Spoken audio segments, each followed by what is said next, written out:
गरुड़ और मणिनाग की विस्मयकारी कथा। आपको पहले ही महान नाग अनंत के बारे में बताया जा चुका है। अनंत का एक पुत्र था जिसका नाम मणिनाग था। गरुड़ सांपों का दुश्मन था और सभी सांप गरुड़ से डरते थे। मणिनाग शिव से प्रार्थना करने लगा। शिव को प्रसन्न करने के बाद उसने वरदान प्राप्त किया कि गरुड़ उनका कोई नुकसान नहीं कर पाएगा।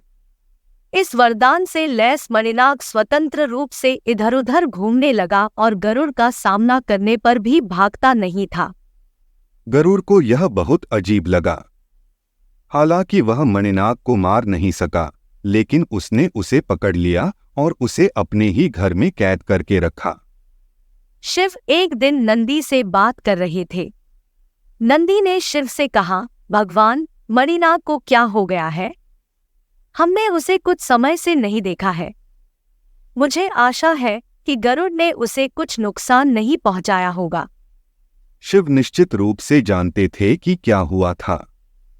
उन्होंने नंदी को विष्णु से प्रार्थना करने की सलाह दी।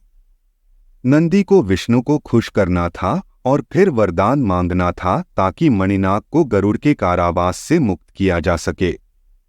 नंदी ने ऐसा किया और विष्णु ने गरुड़ से मणिनाग को रिहा करने के लिए कहा। भगवान, गरुड़ ने विष्णु से कहा, यह बहुत अनुचित है। अन्य स्वामी अपने सेवकों के साथ बहुत अच्छा व्यवहार करते हैं। वे अपने सेवकों को उपहार देते हैं।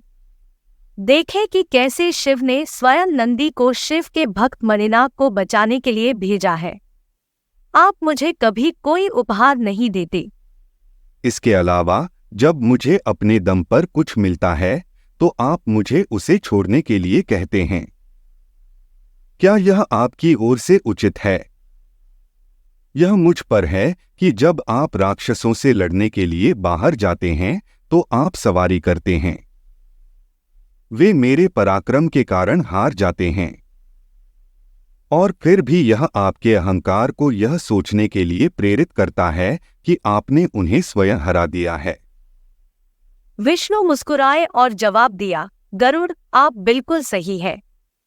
तुम मेरा वजन उठाने से पतले और दुबले हो गए हो। यह बिल्कुल सच है कि मैं आपके पराक्रम के कारण ही राक्षसों को हरा सकता हूँ। आपके पास बहुत ताकत है। आप मेरी छोटी उंगली का भार क्यों नहीं उठाते और अपनी ताकत का प्रदर्शन क्यों नहीं करते? विष्णु ने अपनी छोटी उंगली गरुड़ के सिर पर रखी। उंगली इतनी भारी थी कि गरुड़ को जमीन पर कुचल दिया गया। कृपया मुझे क्षमा करें, गरुड़ ने कहा। मैं बहुत मूर्ख हूँ। मैं एक अज्ञानी हूँ और आप हर चीज के स्वामी हैं। मैं आपकी छोटी उंगली के भार से पूरी तरह से चपटा हो गया हूँ। कृपया मुझे बताएं कि मैं अपने पुराने रूप को कैसे वापस पा सकता हूँ। विष्णु ने नंदी से गरुड़ को शिव के पास ले जाने के लिए कहा। शिव गरुड़ के पुराने रूप को बहाल करने का एक तरीका खोज लेंगे। मणिनाग स्वतंत्र हुआ और नंदी गरुड़ को शिव के पास ले गया। शिव ने गरुड़ को गौतमी गंगा में स्नान करने के लिए कहा। इससे उनका स्वरूप फिर से सामान्य हो जाएगा। गरुड़ ने ऐसा किया। न केवल उनका पुराना रूप बहाल हुआ, बल्कि वे पहले की तुलना में अधिक मजबूत और तेज हो गए। जिस स्थान पर गरुड़ स्नान करते थे, वह एक तीर्थ है जिसे गरुड़ तीर्थ के नाम से जाना जाता है। धन्यवाद। आप देख रहे थे गॉड ब्लेस टीवी हिंदी। हमारे साथ जुड़ने के लिए सब्सक्राइब अवश्य करें।